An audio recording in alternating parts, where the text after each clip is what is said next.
ஒரு சூப்பரான அருமையான மசாலா போண்டா எப்படி செய்யலாம்னு பார்க்கலாமா? வாங்க வீடியோக்குள்ளே போகலாம். வெல்கம் டு டென்மிக் குக்கிங். மசாலா போண்டா செய்கிறதுக்கு 3 உருளைக்கிழங்கு நான் வேக வச்சு எடுத்துருக்கேங்க. இப்போ அது தாளித்து விட்டுக்கலாம். 2 ஸ்பூன் எண்ணெய் சேர்த்திக்கோங்க. கடுகு, சோம்பு 1/2 ஸ்பூன், 2 பெரிய வெங்காயம் இது மாதிரி பொடி பொடியாக கட் பண்ணி வச்சுக்கோங்க. வெங்காயம் வந்து ஃபுல்லாக வதக்கோன்ட்டு இல்லைங்க, ஒரு பாதி அளவுக்கு வதங்கி வந்தாலே போதும். இப்போ வெங்காயம் நல்லா வதங்கி வந்ததுக்கப்புறம் இது கூட பூண்டு 2 பூண்டு பொடி பொடியாக கட் பண்ணி சேர்த்துக்கோங்க. 2 ஸ்லைஸ் இஞ்சி அதையும் சேர்த்திட்டு கொஞ்சமாக பெருங்காயத்தூள் 1/2 ஸ்பூன் பெருங்காயத்தூள், ஒரே ஒரு பச்சை மிளகாய் காரத்துக்கு மாதிரி போட்டுக்கோங்க.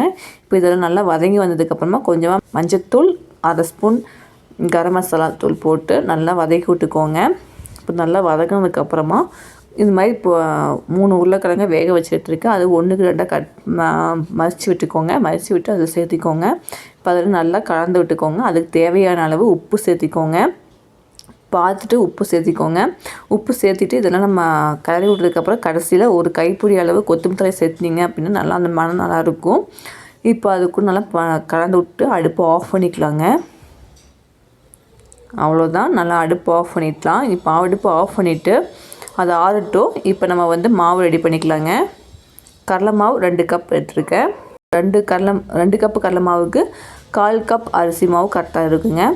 அதுக்கு காற்றுக்கு ஏற்ற மாதிரி மிளகாய் தூள் சேர்த்திக்கலாம். கொஞ்சமாக உப்பு சேர்த்திட்டு இது நல்லா கலந்து விட்டுக்கோங்க. கலந்து விட்டதுக்கப்புறம் கொஞ்சமாக தண்ணி ஊற்றி கட்டி இல்லாமல் கரைஞ்சிக்கோங்க. கடலை மாவு போட்டிருக்கோம் அப்படிங்கிறனால கண்டிப்பாக கட்டி வரும். ஆனால் ஃபஸ்ட்டு கட்டி இல்லாமல் நல்லா இது மாதிரி கிளறி விட்டுக்கோங்க. பாருங்கள், இது மாதிரி நல்லா கட்டி இல்லாமல் கிளறி விட்டிங்க அப்படின்னா சூப்பராக இருக்கும். அதுக்கப்புறம் தண்ணி ஊற்றிக்கோங்க. ரொம்ப தண்ணி இல்லாமல், ரொம்ப தண்ணியாக போச்சுன்னா எண்ணெய் குடிக்கும். இந்த கன்சிஸ்டன்சியில் கரெக்டாக இருக்கும். அதுக்கு மாவு ரெடி ஆகிடுச்சு. இப்போ நம்ம உருண்டை பிடிச்சிக்கலாம். நல்லா ஆனதுக்கப்புறம் உருண்டையை பிடிச்சி எடுத்துக்கோங்க. இந்த சைஸ் உருண்டை கரெக்டாக இருக்குங்க. இதே மாதிரி உருண்டையை பிடிச்சி எடுத்துக்கலாங்க எல்லாமே.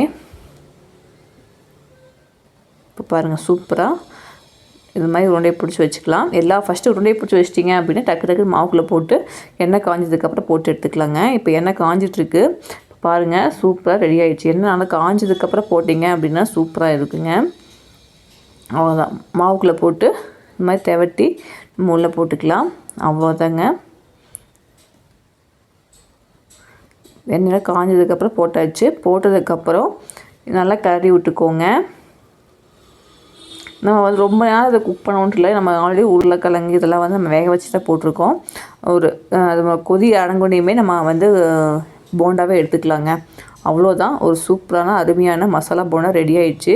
இதுக்கு சைட் டிஷ் பெங்களூரில் கொடுப்பாங்க. பெரிய வெங்காயம் பொடி பொடியாக கட் பண்ணிக்கோங்க. மிளகாய்த்தூள், மிளகுத்தூள், உப்பு, எலுமிச்சை மலை சாறு சேர்த்துட்டு நல்லா கலந்து விட்டுக்கோங்க. கலந்து விட்டுட்டு அந்த மசாலா போண்டா பாதி பிச்சு அதோட மிக்ஸ் பண்ணி சேர்த்து சாப்பிட்டு பாருங்கள். அவ்வளோ டேஸ்ட் நல்லா அருமையாக இருந்துக்குங்க. இங்கே வந்து எந்த கடையில் போனீங்கனாலும் மசாலா போண்டா கூட இந்த சைட் டிஷ் கொடுப்பாங்க.